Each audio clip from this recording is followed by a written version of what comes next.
오늘 우리에게 주신 하나님의 말씀은 고린도 후서 4장 7절에서 10절 말씀입니다.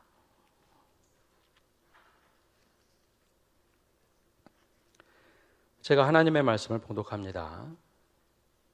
우리가 이 보배를 질그릇에 가졌으니 이는 심히 큰 능력은 하나님께 있고 우리에게 있지 아니함을 알게 하려 함이라. 우리가 사방으로 우겨쌈을 당하여도 쌓이지 아니하며 답답한 일을 당하여도 낙심하지 아니하며 박해를 받아도 버림바 되지 아니하며 거꾸러뜨림을 당하여도 망하지 아니하고 우리가 항상 예수의 죽음을 몸에 짊어짐은 예수의 생명이 또한 우리 몸에 나타나게 하려 함이라. 아멘. 네, 오늘은 부활주일입니다.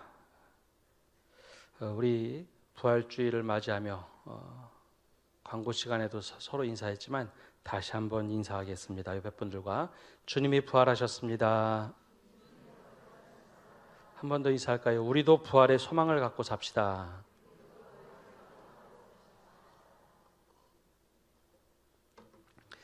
예수님이 부활하신 아침, 그 부활 사건은 우리가 이렇게 인사하듯이 하는 부활이 아니었습니다. 예수님이 계셔야 할, 시신이 계셔야 할 무덤은 텅 비어 있었고 제자들의 마음은 그 모습에 무너졌습니다. 예수님께서 다시 죽고 살아나리라 약속의 말씀을 하셨지만 그 약속을 기억하고 있던 제자들은 없었습니다. 그래서 텅 빈 무덤을 보고 시신이 사라졌구나 라고 생각을 했죠. 그러니 더욱더 절망에 빠졌습니다. 그러고 보니 지난 3년 동안 예수님과 동거동락하면서 함께 배우고 가르침을 받았던 모든 이야기도 무의미해졌습니다. 허무해졌죠. 3년 동안 허송세월했다라고 생각했던 날이 사실 부활의 아침이었습니다. 그들은 좌절 속에 빠졌고 각자 옛 모습으로, 어부들은 어부의 일로, 각자 고향으로, 직업으로 돌아가도록 만들었습니다. 사실 그것이 부활 아침, 이 주일 아침에 있었던 일입니다. 그러나 부활하신 예수님이 제자들 앞에 나타나자 절망과 좌절에 빠져 있던 이들, 소망을 잃었던 이들, 소외받고 인정받지 못했던 이들이 변하기 시작했습니다. 그리고 그들의 삶은 예수님의 부활을 증거하며 마지막 순간까지 순교자로 살면서도 후회함 없이 믿음을 지켜갑니다. 그들에게 도대체 어떤 변화가 일어났던 것일까요? 예수님의 부활은 왜 그들의 삶을 이렇게 변화시켰을까요? 우리도 마찬가지입니다. 우리가 기대하는 바대로 기도의 제목이 응답되지 않을 때, 혹은 우리의 삶이 곳곳에서 무너질 때, 간절히 바랬지만 사업에 실패하고 내가 기대하는 것과 달리 믿음 생활 열심히 했지만 중병에 들고 내 자신에 대해서 실망스러울 때 스스로는 우리 자신을 비하하고 내 인생은 이번은 망했다라고 젊은이들이 얘기할 때, 믿음을 갖고 분명히 사는 것 같은데 예수님과 함께 3년 동안 동거동락했던 제자들처럼 확신에 찬 것 같았는데 이런 일들이 생기면 우리가 무너지곤 합니다. 제자들처럼 똑같이 무너집니다.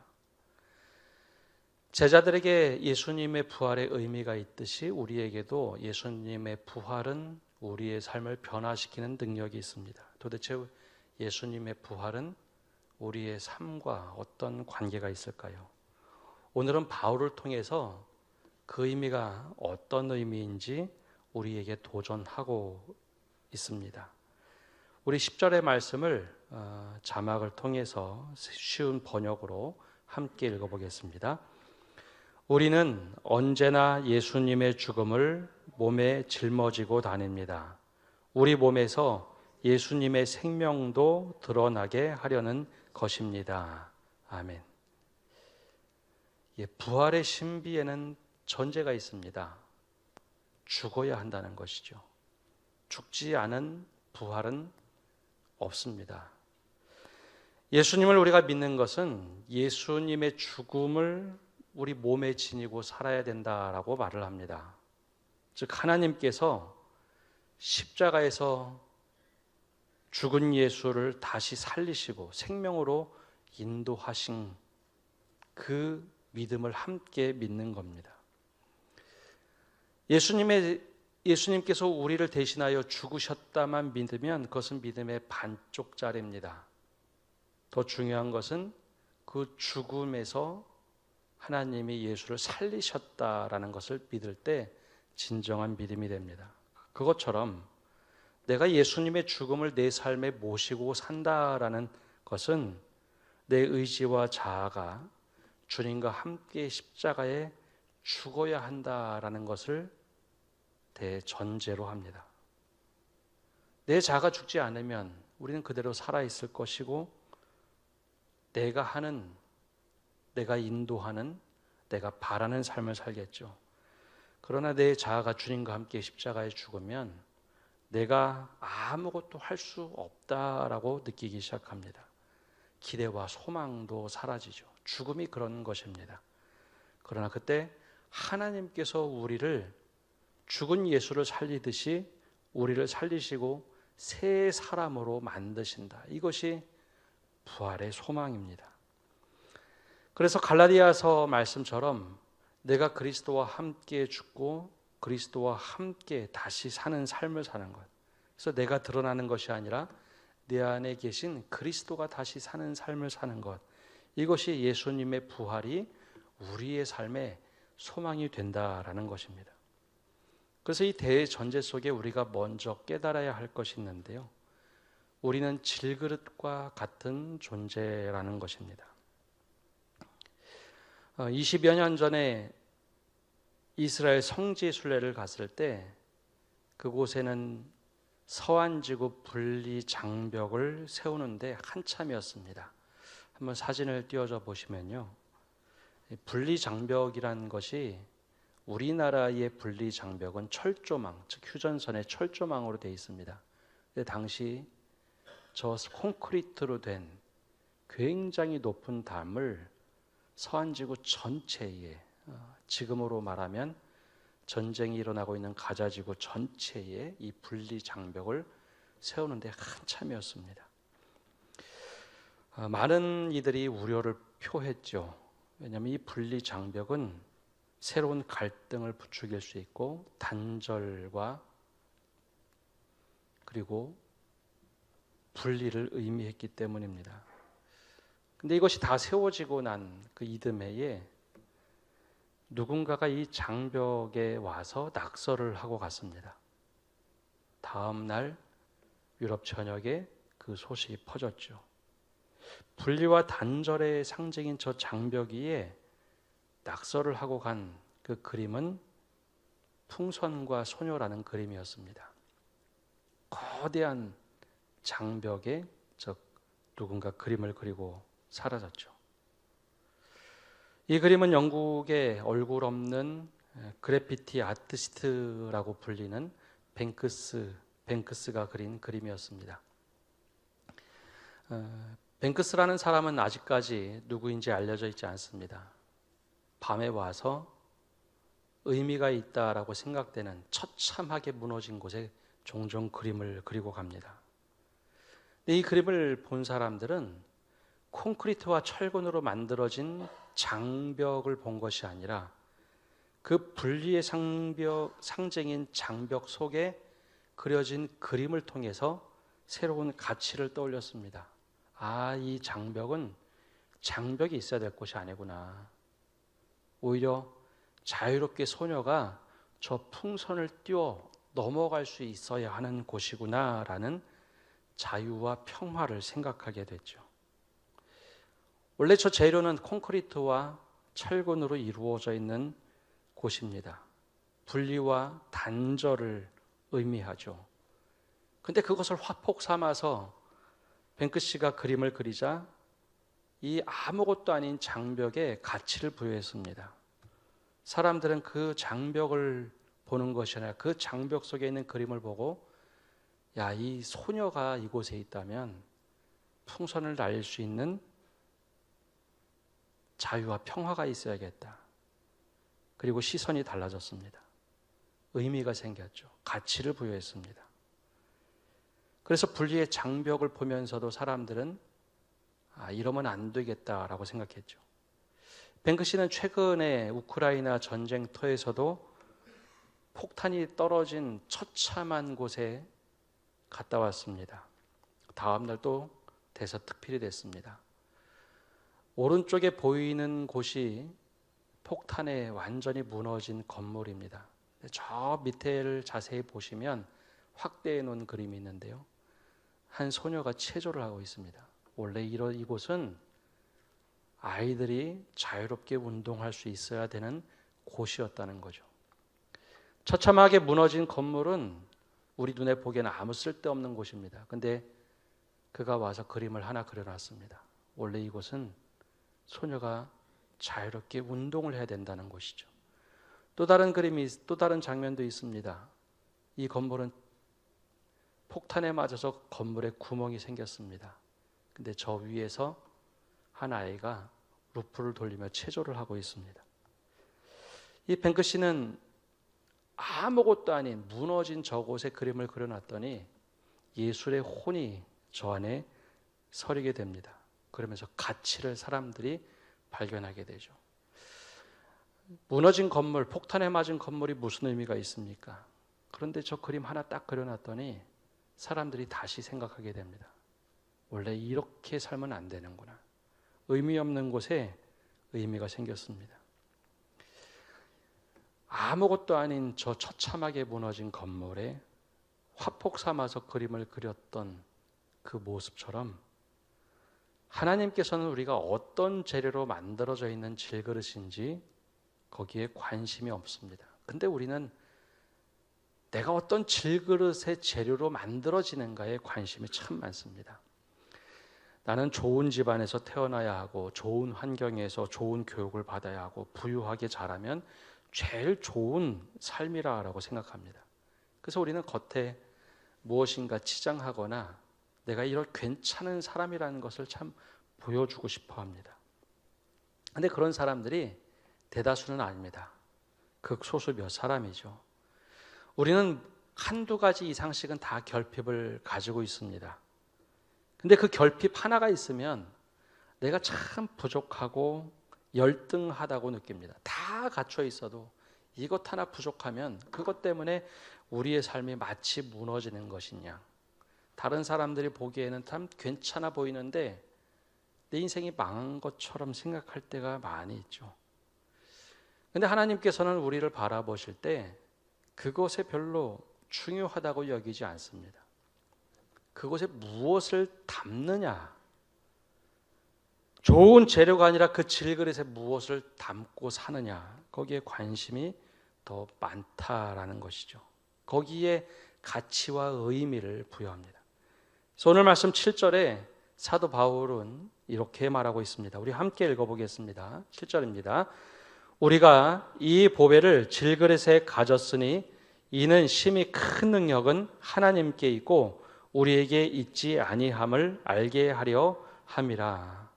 아멘. 우리는 질그릇을 만들 때 이 재료에 관심이 많습니다. 잘 구워진 청자나 백자처럼 그렇게 화려해지기를 바랍니다. 그러나 하나님께서 원하시는 것은 화려한 질그릇이 아니라 그것을 그 안에 무엇을 담느냐, 이 쓰임새가 무엇이냐에 관심이 더 많습니다. 그래서 하나님은 별것 아닌 것 같은 재료로 만드는 질그릇 같은 우리 인생에 예수 그리스도라는 보배를 넣어두시기를 원하고 계십니다. 여러분, 한정식집에 가면 좋은 음식점은 투박한 그릇에 담더라도 좋은 음식이 화려하게 빛날 그 그릇을 선택을 합니다. 때로는 어떤 집을 가보면 그릇이 왜 이렇게 투박해라고 보이는 게 아니라 음식을 훨씬 더 돋보이게 만들어주는 그릇을 사용합니다. 물론 그릇과 조화되는, 음식과 조화가 되는 그릇을 담는데 그 그릇이 때로는 되게 투박해 보입니다. 그런데 그 음식을 가장 뽐낼 수 있는 그릇을 사용하죠. 그래서 좀 지혜로운 한정식집 주인들은 그릇을 찾기 위해서 여러 곳을 다닙니다. 음식이 돋보이게 만드는 것. 그릇이 너무 화려해서 음식이 가려지도록 하지 않습니다. 그 음식이 더욱더 돋보이도록 만들죠. 그것처럼 하나님께서는 우리 질그릇이라는 재료가 중요한 것이 아니라 우리 인생에 무엇을 담고 사느냐, 바로 예수 그리스도라는 보배를, 빛을 우리 안에 담기를 원하고 계십니다. 그러면 그때 수식어가 바뀝니다. 어떤 수식어가 되느냐? 이쁜 질그릇, 이쁜 그릇이 아니라 이건 보석을 담은 그릇이다 라고 하는 수식어가 바뀝니다. 가치가 달라지는 것이죠. 하나님은 우리의 질그릇과 같은 인생에 그 속을 비워내고 예수라는 빛을 넣어주십니다. 근데 종종 우리는 생각하죠. 이 질그릇이 못생겼고 때는 살아가면서 질그릇에 구멍도 난 것 같고 기스도 난 것 같고 깨졌다고 걱정합니다. 근데 이 그릇에 예수라는 빛을 담았을 때 그 빛은 깨진 곳을 통해서 드러나게 되어 있습니다. 다음 사진 한번 올려줘 보시면요. 빛을 주님이 우리 인생에 담는데 예수라는 빛을 담았을 때 예수가 없는 인생에서는 깨진 것이 속도 들여다 보이고 아무것도 담을 수 없는 그릇이 됩니다. 남들에게 보이기 싫은 모습을 우리는 가지고 있죠. 저 구멍을 통해서 안이 비춰지면 어떨까 자꾸 숨기고 싶어 합니다. 그것이 약점이라고 생각하니까요. 그런데 예수라는 보배를 우리 삶 속에 놓고 있을 때 깨지고 금이 간 곳은 내가 드러나는 곳이 아니라 그곳에서 예수가 드러나기 시작합니다. 주님께서는 우리에게 부활하신 예수 그리스도를 통해서 새로운 내가 죽고 그리스도가 사시는 새로운 저런 질그릇과 같은 인생을 살기를 원하시고 계십니다. 깨졌다고 구멍이 났다고 걱정하지 마십시오. 그곳에 나만 있다면 부끄러운 것이겠지만 그곳으로부터 생명의 빛인 예수가 밖으로 드러날 수 있습니다. 그런 예수를 품고 살아가시는 성도 여러분 되시기를 바랍니다. 그리고 때로는 우리 인생이 저 연약해 보이는 질그릇이 산산조각나는 경험을 할 때도 있습니다. 그 다음 장면을 보여주시면요. 내 인생이 산산조각 난 것 같아서 아무것도 아니라고 생각할 때 아니요, 그 빛이 드러나게 되어 있습니다. 내가 예수와 더불어 사는구나. 예수가 드러나는구나. 그래서 질그릇은 깨져도 그대로 있어도 아무런 문제가 없습니다. 내 안에 생명의 빛인 예수 그리스도가 그 안에 담겨져 있기 때문입니다. 그것이 내가 예수와 더불어 사는 것, 나는 죽고 예수로 사는 삶입니다. 그것이 우리에게 진정한 부활의 의미입니다. 그러니 예수 그리스도로 내 안에 모시고 그 보배를 모시고 사는 성도 여러분 되시기를 바랍니다. 이때 절망 중에 소망을 품을 수 있죠. 그러면 우리 인생이 갑자기 확 바뀔까요? 부활하신 예수 그리스도가 내 안에 들어오셔서 내 인생을 새롭게 만져주기 시작하시면 세상이 바뀔까요? 세상이 바뀌진 않습니다. 예수님이 부활하셨다고 예수 그리스도를 십자가에 못 박은 사내들인 공회가 해체되지 않았습니다. 로마 군인들이 무서워서 예수가 부활했다고 도망갔을까요? 그렇지 않습니다. 성난 군중이 예수님이 부활했으니까 제자들을 향해 쫓아다니며 우리가 실수했다고, 잘못했다고 미안해 했을까요? 그렇지 않았습니다. 오히려 예수가 부활했다는 소식을 듣고 사내들인 공회도 로마 당국도 예수의 시신을 그들이 훔쳐갔다고 소문을 내고 오히려 그들을 다 잡아들이자고 결정을 내립니다. 예수님의 제자들이 예수님이 부활했다고 당장 밖에 나가서 예수님이 부활하셨다라고 뛰쳐나가서 전했을까요? 아니요. 절대 그렇지 않았습니다. 오히려 처음에는 어안이 벙벙했고 사람들이 오히려 우리를 해할까 두려워서 다락방에 모여서 숨었던 제자들입니다. 여러분, 예수님의 부활을 경험했다고 해서 우리의 상황이 바뀔 것이라고 생각하는 것, 그것은 우리 믿음의 오류입니다. 주변의 상황과 환경이 바뀌는 경우는 거의 없습니다. 우리도 마찬가지죠. 내 안에 새 일을 행하시는 하나님의 은혜로 내 안에 예수 그리스도를 모시고 산다. 그러면 내가 기도한다고 해서 갑자기 상황과 환경이 바뀌고 내가 예수 믿는다고 해서 기도 제목이 다 100% 응답되고 그런 일 별로 없습니다. 그러나 현실은 녹록지 않고 어렵지만 그때 변하는 것이 있다면 내가 예수님과 함께 죽고 새롭게 변하는 것입니다. 내가 변하고 내 가치가 변하니 내 시선이 바뀌죠. 세상을 대하는 태도가 바뀌는 겁니다. 세상은 그대로 있어도 내 태도가 바뀌면 내가 세상을 대하는 모습이 바뀌고 그 세상은 달리 보입니다. 그래서 사도 바울은 8절과 9절에 우리에게 이렇게 말하고 있습니다. 우리 함께 읽어보겠습니다. 우리가 사방으로 우겨쌈을 당하여도 쌓이지 아니하며 답답한 일을 당하여도 낙심하지 아니하며 박해를 받아도 버림바 되지 아니하며 거꾸러뜨림을 당하여도 망하지 아니하고. 아멘. 여러분, 사방으로 우겨쌈을 당하고 답답하고 거꾸러뜨림을 당하고 핍박이 여전히 있습니다. 그런 것이 한순간에 사라지는 경우 없습니다. 예수를 믿는다고 해서 세상이 내가 원하는 대로 달라지는 것 거의 없습니다. 그럼 무엇이 달라질까요? 그런 일이 그대로 있을 때 내 삶의 자세와 가치가 내가 바뀌는 겁니다.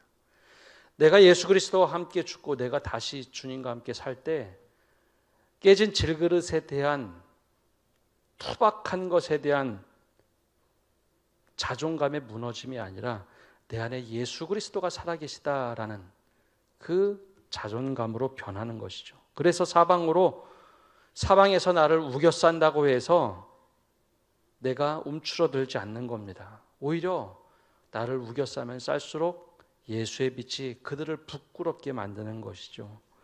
내가 답답한 일을 당할 때 내 안에서 새 일을 행하시는 예수 그리스도 때문에 내가 답답하게 느끼지 않는 겁니다. 박해를 받으면 주변의 사람들이 떠나고 외면당할 것 같지만 예수님께서 내 삶을 인정해 주시기 때문에 내가 괜찮은 겁니다.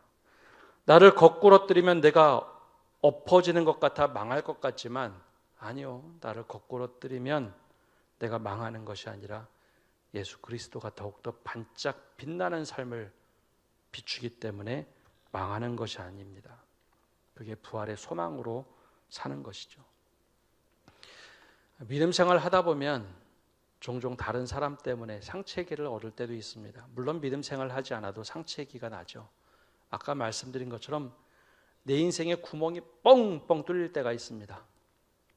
그럼 그때 내 어두운 삶이 드러나는 것이 아니라 그곳에서 예수님의 빛이 세상을 향하여 쭉쭉 뻗어갑니다.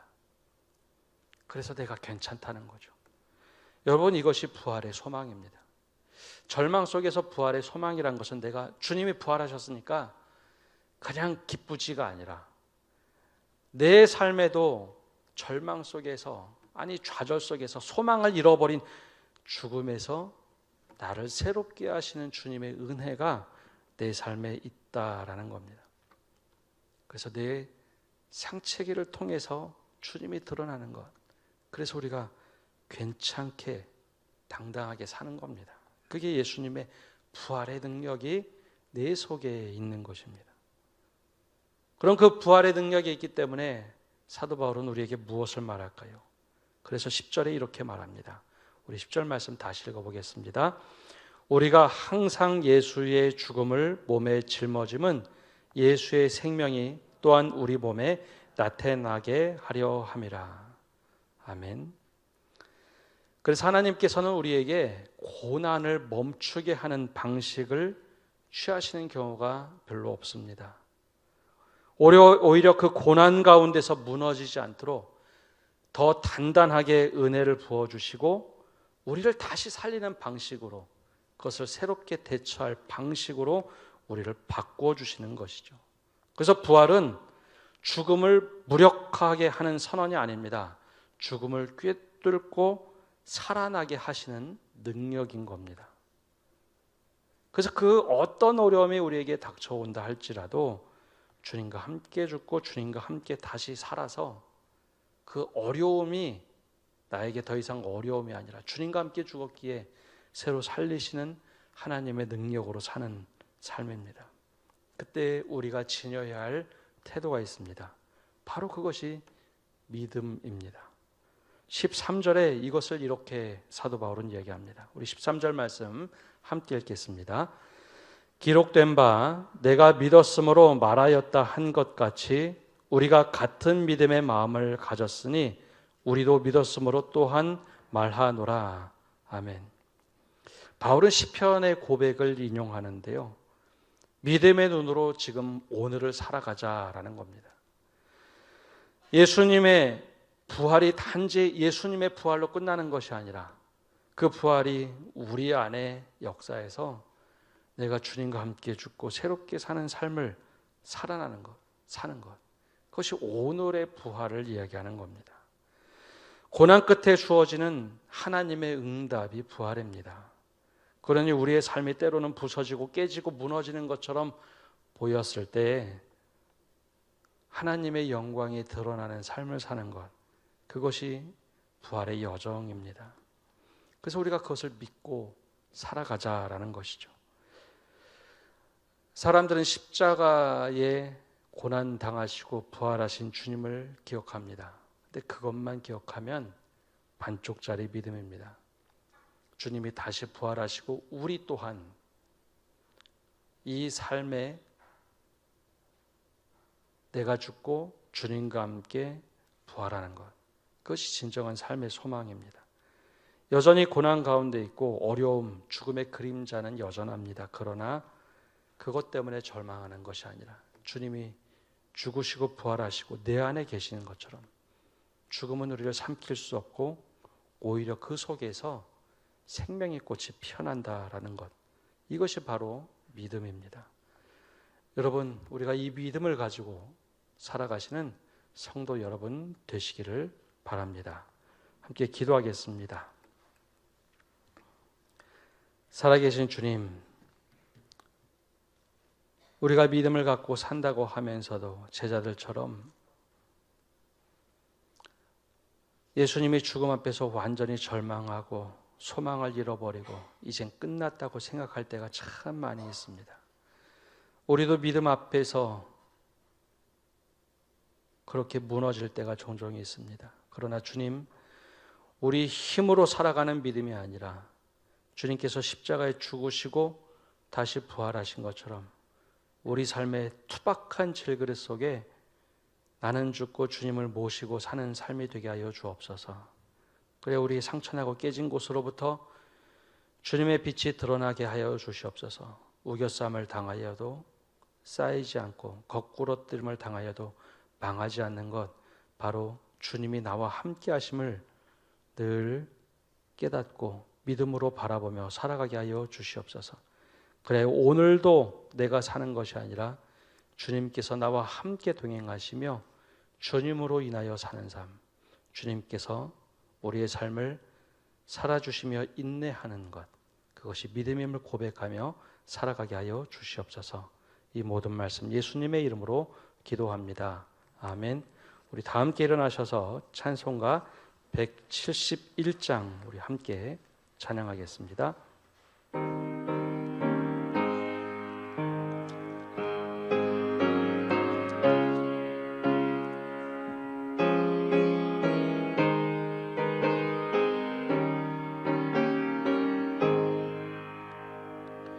주 하나님 독생자 예수 날 위하여 오시었네. 내 모든 죄 사시려고 십자가 지셨으나 다시 사셨네. 살아계신 주 나의 참된 소망 두려움이 사라지네. 사랑해 주네 갈 길 인도하니 내 모든 삶의 기쁨 늘 충만하네. 주 안에서 거듭나누리 기뻐하며 찬양하리. 가슴 속에 넘치는 확신 우리의 가는 길에 소망 넘치네. 살아계신 주 나의 참된 소망 두려움이 사라지네. 사랑해 주네 갈 길 인도하니 내 모든 삶의 기쁨 늘 충만하네. 선한 싸움 다 마친 후에 우리 주님 배우리라. 사망 권세 다 물리치고 주님이 다스리니 영광 넘치네. 살아계신 주 나의 참된 소망 두려움이 사라지네. 사랑해 주네 갈 길 인도하니 내 모든 삶의 기쁨 늘 충만하네. 축도하겠습니다. 살아계신 주님, 오늘도 주님의 부활이 먼 옛날의 이야기가 아니라 오늘 우리 삶에 추구해야 될, 그리고 우리가 죽고 주님이 다시 사시는 삶이 되게 하여 주시옵소서. 질그릇과 같은 우리 인생에 주님이 보배가 되시고 빛이 되셔서 깨지고 상한 곳에 주님의 빛이 드러나게 하시고, 때로는 어떤 어려움이 있어도 우리가 그곳에 움츠러드는 것이 아니라 주님 때문에 내가 이렇게 삽니다, 주님의 보배가 되셔서 내가 이렇게 주님의 은혜로 살아갑니다 고백하게 하시고, 그것을 믿음 삼아 하루하루 살게 하여 주시옵소서. 이 복되신 주님을 믿음으로 세상에 나아갑니다. 주님이 우리 앞에 계셔서 바른 길을 보여주옵소서. 주님이 우리 곁에 계셔서 팔로 껴안아 지켜주옵소서. 주님이 우리 뒤에 계셔서 못된 사람들의 흉기에서 보존해 주옵소서.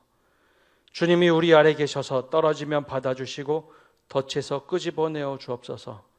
주님이 우리 안에 계셔서 슬퍼할 때 위로해 주시고, 우리 둘레 계셔서 남들이 덮칠 때 막아주시고, 우리 위에 계셔서 복내려 주옵소서.